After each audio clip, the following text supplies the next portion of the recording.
So in the first part of the instructions, we attach the rubber piece, and this can be cut according to the handlebar size that you require. And this is just to ensure that there's not too much rubber on the strap when it's going to be fastened. So we've left a small area here to be taken off. The second step is to then remove the screws using the T6 screwdriver, and these should just come straight off. They're quite long. So once you've removed the screws, you can then remove this cover plate, which will reveal the larger screw head that can then allow you to unclamp the strap. We then use the larger Phillips crosshead screwdriver that's supplied, and we unscrew the hose clamp to the point where it becomes loose.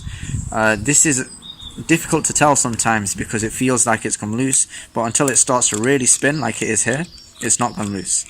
Now it's spinning like this, we can tell that it's very loose, and the strap should, after a small pull, come undone.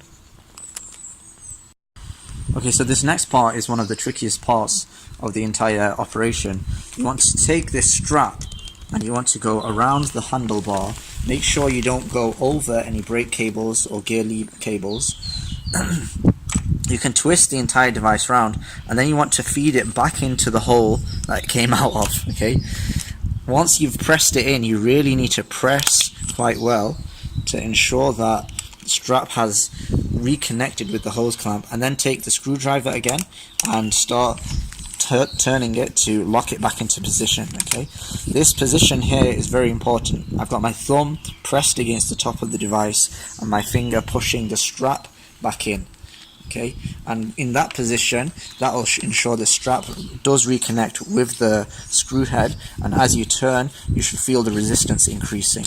Now I can feel that that's gone quite solid.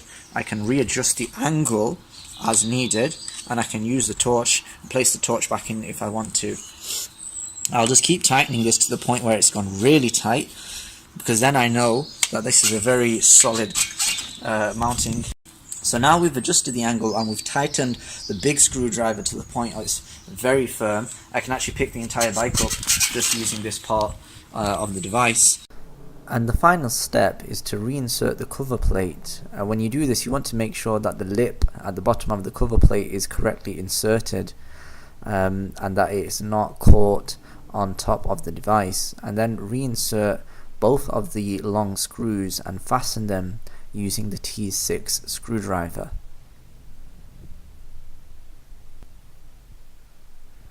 Once this is complete, the device is then correctly mounted and you're ready to start pairing.